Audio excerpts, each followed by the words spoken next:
Brother made my life hell, then got my wife pregnant. Now he wants my help after our parents disowned him and left me their $2 million 0 cents inheritance. My younger brother, David, has always harbored a deep-seated resentment towards me. If you think it stemmed from jealousy, you'd be wrong. He was the favored child, not me. There was no reason for him to be envious.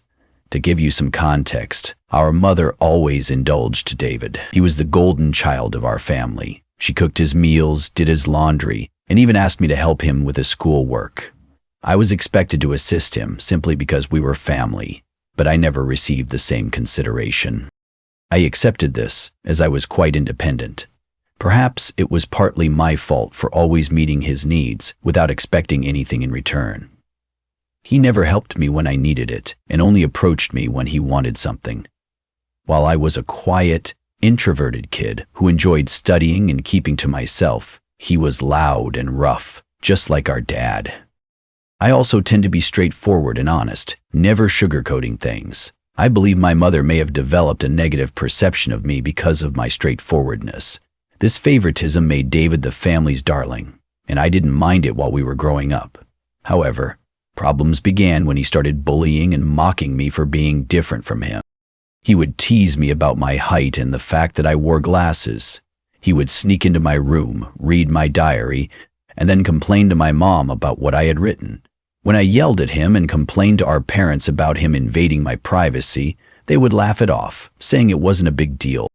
He did more awful things, like nearly breaking my glasses and putting nasty things in my food. He even once put little stones in my cereal, but luckily I found them before they could damage my teeth. When I told my mom, she dismissed it, saying, "This is how brothers bond." Whenever we fought, David would zero in on my insecurities to insult me. We went to the same school, so he knew I was being bullied by a few kids. Instead of supporting me, he sided with the bullies, calling me names like ugly loser or hairy monkey and encouraging them to physically harm me, saying I was just a big failure. Another time, during a fight over something trivial that I can't even remember, he told me to kill myself. While I could easily brush off most insults, that one really hurt, because I was struggling with my mental health at the time. I'm doing better now, but it was devastating to hear that my own brother wanted me dead. Since Dad was often at work and Mom didn't seem to care much, she even scolded me once, claiming it was my fault for irritating him. Things progressively worsened during high school. There was a shocking incident when David attempted to set my hair on fire, and unbelievably, our mother defended him, claiming he was merely playing. Seriously, who behaves like that? Thankfully, my dad eventually sided with me and pointed out the gravity of the situation, even threatened to call the police on David. This moment was a real eye-opener for my brother, as he had never faced any consequences for his actions before.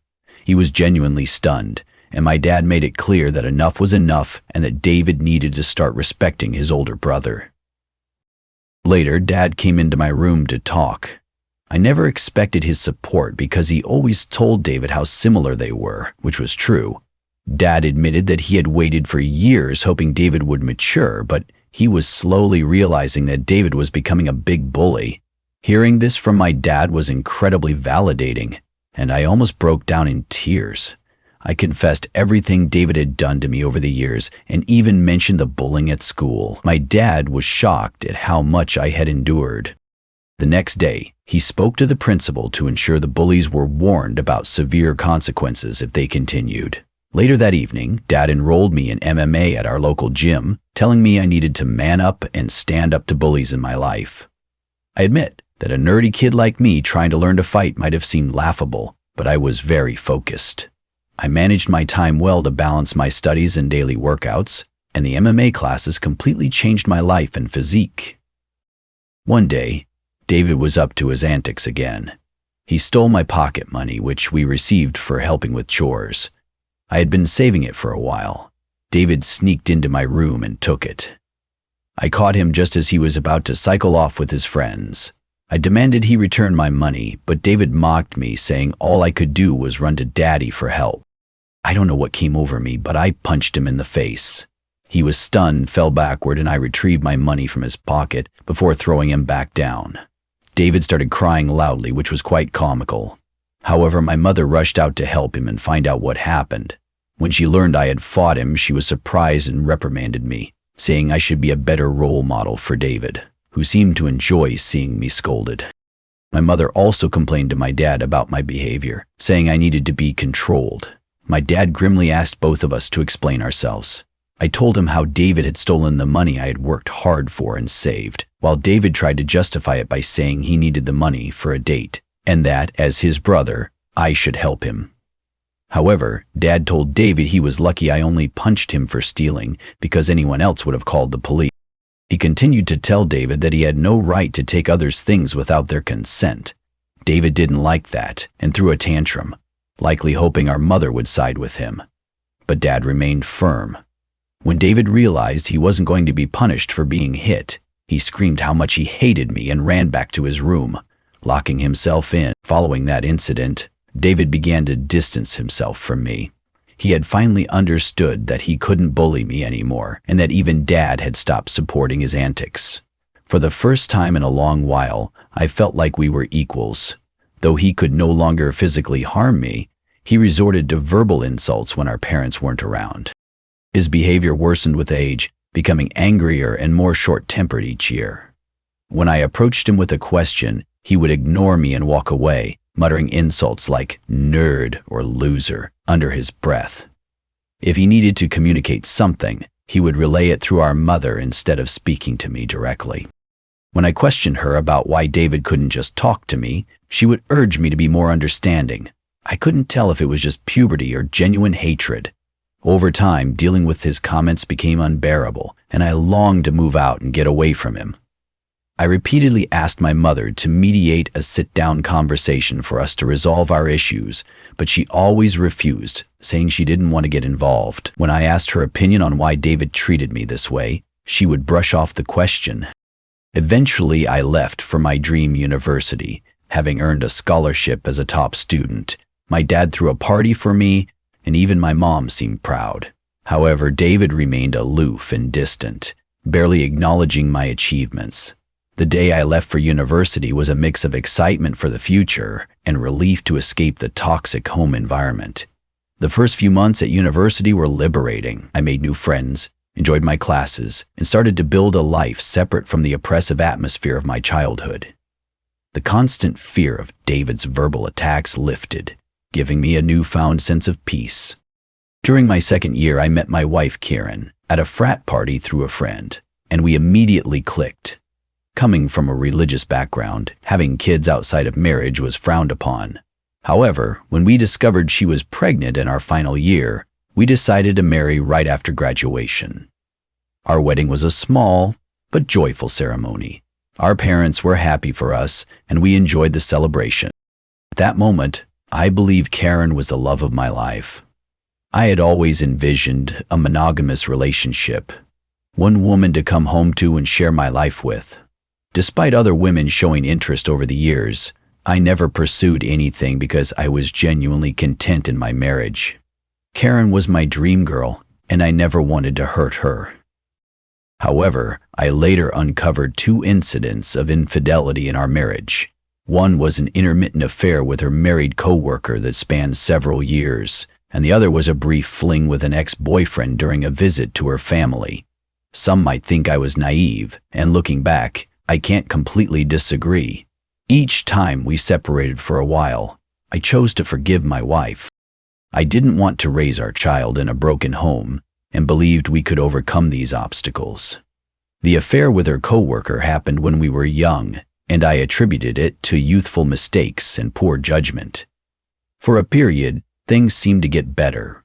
Although I could never fully trust her again, I did my best to set aside my doubts, knowing that if I chose to forgive, I had to genuinely work toward a fresh start.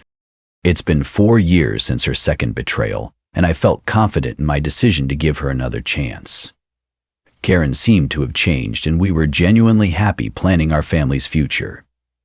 However, 3 months ago, my world was shattered once more when she revealed that she had been having a long-term affair and suggested that our son might not be mine. Her words struck me like a ton of bricks. A mix of shock, betrayal, and disbelief overwhelmed me. I struggled to comprehend the enormity of her confession. In a daze, I managed to ask why she had kept such a significant secret and how she could have done something so devastating. Her reaction was cold and indifferent, as if she were detached from the pain she caused. Her vague responses left me with more questions than answers. It was a surreal and painful moment, confronting the shattered trust and uncertainty about my own family. I continued to press Karen for the truth because I felt I deserved to know the father of the child I had been raising since birth. Ultimately, she admitted it was David. My eyes widened in shock as I asked Karen what she meant. She explained that she and David had become friends when I introduced her to my family, and she stayed with us from Thanksgiving until New Year's. David, usually cold to me, was warm and polite towards her, which made me glad because I didn't want Karen to feel unwelcome. Karen wanted to be accepted into my family, so she spent significant time with my mom whenever possible. She noticed the rift between David and me and questioned me about it. I opened up about our strained relationship and explained that we might never repair it due to his unresolved feelings. Karen understood, but started including David in our outings, hoping it would help us bond. Whenever we planned to watch a movie, she invited David, and we watched whatever he chose. During this time, David and I exchanged a few words, which was an improvement compared to his usual silent treatment. I remember Karen and David hanging out and playing video games together, but I never thought much of it. Karen told me that one day, David opened up to her about his struggles in a recent breakup. Feeling vulnerable, he struck up a friendship with her. She mentioned that he would harmlessly flirt with her when I wasn't around, and eventually things escalated beyond her control. The vision of my wife and brother sleeping together made me feel sick. Karen confessed that she felt guilty afterward and left him, which matched her abrupt decision to go home instead of spending New Year's with me. Although I tried to convince her to stay, she was adamant about leaving. When we met back at college after the holidays, she was her usual cheerful self, so I didn't question anything. 2 weeks later, we found out she was pregnant.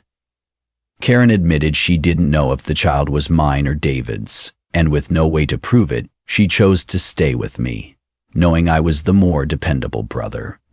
This was why we got married. My world felt like it was crashing down. The son I loved might not even be mine. I asked Karen if she had been sleeping with David recently, and she slowly nodded. She revealed that they had always stayed in touch because their chemistry was undeniable. They would sneak off to hotels, lying to me about working overtime. She admitted that half of her business trips were actually romantic getaways with him. I asked why she married me if she wanted my brother, and Karen said she didn't want to be the one to break off the marriage. She saw me as a wonderful father to our son and decided to stay. In her words, she made a mistake and didn't know when to stop. I told Karen I was glad she told me the truth, but that I was going to pack up and leave. She started crying, asking for forgiveness, and expected me to yell at her. Instead, I calmly packed my clothes. Karen insisted that if I loved her, I should fight for her and that mistakes happen in every marriage. When she realized I wasn't going to do anything, she changed tactics, saying our son would be affected by a divorce and that children shouldn't be raised in broken homes. I reminded her that I might not even be the father, which made her cry more and accuse me of being cruel. It seemed like she believed nothing could make me want to leave the marriage. Perhaps it was partly my fault for letting things slide in the past. While I did love her, it felt more like it stemmed from thinking we had a son together and had been together since college. Karen kept insisting it wasn't too late to fix things, but I struggled to believe her and had no patience left. Trust was a major issue, and her words felt hollow. Even if I forgave her, I could never forget she slept with my brother. I've always believed in forgiving mistakes because we're all flawed, but this was beyond acceptable limits. I left her crying on the doorstep and checked into a hotel. The next day, I went straight to my parents and revealed everything about my wife's affair with David, explaining how they had been secretly sleeping together for years. The shock on their faces was undeniable. True to her nature, my mother initially tried to defend David, insisting that her boy could never do such a thing to his own brother. Determined to expose the truth, I asked my parents to remain silent and let me call David in front of them. I instructed them to stay quiet so I could catch David off guard, making him believe it was a private conversation. When David answered the phone, I confronted him about the affair. At first, he vehemently denied it, refusing to accept any responsibility.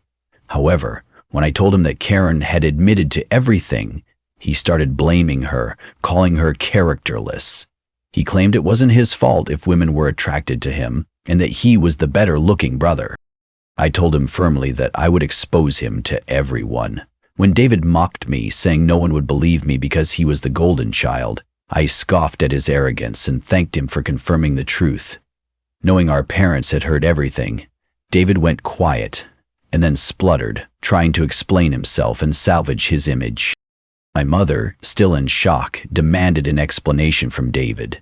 He stuttered through a feeble attempt to justify his actions, blaming everyone else but himself, and desperately trying to shift the blame onto Karen. I could see my mother, who had once been protective of her favorite son, now felt a mix of disappointment and anger. In that charged moment, I felt a strange sense of vindication. For years I had endured David's torment. Now the truth was out and the roles were reversed. It was David who stood exposed, his actions laid bare for everyone to see. As David's words faltered, my father, usually reserved in his expressions, couldn't contain his disappointment. He asked me to pass him the phone and began to speak to David. "David," my father began, his voice laden with disappointment. "What you've done isn't just a betrayal of your brother, but a betrayal of this family. You slept with your brother's wife and continued the affair even after they were married. Your actions have severe consequences and have irreversibly shattered the trust we had in you. I raised both of you to value family, loyalty, and decency. What you've shown today defies everything I've tried to teach you." He paused, letting the weight of his words sink into David's conscience. "Your disregard for your brother's feelings and the lack of respect for his marriage are unacceptable. You've not only hurt him, but also torn apart the bonds that hold our family together. Your mother and I are partly to blame for what you've become, but we will no longer tolerate this behavior. From today, you're cut off from the college funds I set up for you. You'll have to figure out how to pay your university fees on your own. I will also stop funding your lifestyle. Do you think it makes you more of a man to sleep with married women? Let's see how you manage without my money." Throughout this, I maintained a composed demeanor, although I initially wanted to scream at David. Watching my dad punish him was the ultimate vindication. I had exposed his true nature, and it was clear he had underestimated the consequences. My mother, despite David's persistent protests, continued to justify him, but my father swiftly ended the call, shutting down David's attempts to explain away his actions. Afterward, my mom approached me and hugged me. It had been a long time since we shared such a moment, but in that embrace there was an unspoken understanding and support amid the family turmoil. She apologized for not believing me all this time. My 14-year-old self could never have imagined this moment, being vindicated and embraced by my mother. Following this, my dad helped me find a good lawyer to divorce Karen. She and her lawyer tried to fight dirty, asking for alimony since I earned more than her, but her affair played heavily in my favor. We also conducted a paternity test, and it was confirmed that David was indeed the father of the child. The news was incredibly painful, even worse than discovering Karen's infidelity. I was furious that the son I had loved and raised wasn't mine. However, I decided to stay strong. Karen begged me to continue visiting my son, arguing he shouldn't be punished for the situation, but I couldn't bear to see him. He reminded me too much of David, and I hated it. After my divorce was finalized, I felt a sense of freedom wash over me. As I moved into my own bachelor pad, it felt surreal to live alone, since I had married so young and never really had the chance to experience independence. However, my naturally independent nature allowed me to quickly adapt to my new lifestyle, and I thoroughly enjoyed it. 2 weeks ago, my dad called to tell me he was considering changing his will because he didn't want to leave anything to David. My dad is incredibly stubborn, and once he decided to cut David out of his life, he stuck to it. David tried reaching out to our parents and even showed up at their doorstep, begging for forgiveness, but they refused to let him in. Even my mother, who usually gave in to David's tantrums, seemed done with him, though it must have been hardest for her. David never texted me to apologize for what he had done, showing he didn't regret his actions. He was just upset about being cut off from our parents.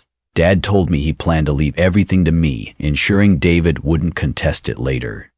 He would leave David only $1.00. My eyes widened in shock, as my dad had worked hard his entire life, including his assets, retirement fund, and life insurance. The total came to nearly $2 million. 0 cents. The only condition in his will was that if my dad passed away before my mom, she would continue living in their house, even though ownership would transfer to me. I didn't mind this, as I wanted to care for my mom in her final days. Somehow, David found out about this and, unable to reach our parents, called me yesterday, trying to make amends. He explained how he was struggling with college, and that, after Karen discovered the paternity of the child, she had been pestering him for child support. He said he had no money and was looking for part-time jobs, but couldn't find anything. He begged me to talk to our family to start fresh, since he really needed my help. I laughed in his face and told him I was done with him. I reminded him that he should have thought about the consequences before sleeping with my wife and getting her pregnant. David argued that I was being unfair and that Karen was also to blame, to which I agreed. I reminded him that I had divorced her, making her his responsibility now. He shouldn't be calling me to complain about her or the child, since these were the consequences of his own action. David started to raise his voice, but I interrupted, reminding him that he was no longer the favored child in the family, but the black sheep who had slept with his own brother's wife. At that moment, David began to cry, telling me how everyone, including our grandparents and relatives, had turned against him. While this was true, it was no longer my concern. I told him we were done and that he should never call me again, since I no longer considered him my brother. Since then, I've replayed the conversation in my mind. Despite my hatred for my brother, I had never heard him cry, at least not since we were kids. I won't lie, it did hurt me a bit to see him so helpless. So, I guess I'm here to ask if I should talk to our parents about him, or if I would be an a-hole if I don't. Update 1. Hi everyone. Many of you have been asking why I am no longer in contact with my son Henry, and some have even called me cruel. I need to explain that I am not comfortable raising another man's child. This isn't a stepson situation. I was led to believe Henry was my son, only to later discover he is actually my brother David's son. Naturally, this revelation hurt deeply, and I cried over it for days. The main reason I don't want any contact with Henry is that I no longer want Karen in my life. If I remain connected to her child, she will find a way to re-enter my life, and I need my space. You may think I'm cruel or selfish, but I can't see him ever again, at least not for a very long time. Update 2. Most of you correctly guessed that it was my mother who informed David about my dad changing his will, leading David to call me as a last resort to fix things. I confronted her in front of my dad, and she broke down, saying I had punished David enough and that he had learned his lesson. My dad firmly told my mother that if she believed what David did was forgivable, then he could no longer stay married to her because he could never forgive such a betrayal. This threat silenced my mother. My dad made it clear that if she ever talked with David again and we found out, she could pack her bags and leave. As I mentioned, my dad is very stubborn. Hopefully, my mother will learn from her mistakes. Update 3 Reddit. It's been 5 months since my last update. My relationship with my parents has improved over the past few months. My dad and I go golfing every weekend, and he treats me more like a buddy than a son. Although my mother misses David, she has stayed away from him. The last I heard about David was from my cousin, who said David had been asking everyone for money and eventually had to drop out of college because he couldn't afford the fees. He and Karen are living together, and he has a part-time job as a mechanic. Apparently, they are raising Henry together, which is a good thing, I guess. I never discuss David with my parents, and they don't bring him up either. For everyone asking, I am doing quite well. I was promoted at my job 2 months ago, so my salary has significantly improved. I haven't been dating anyone as I feel I still need time and space to heal. I've been going to therapy, so we'll see how that works out. Thank you for watching. If you haven't subscribed yet, please do so and hit the notification bell to stay updated with more shocking real-life stories happening around you.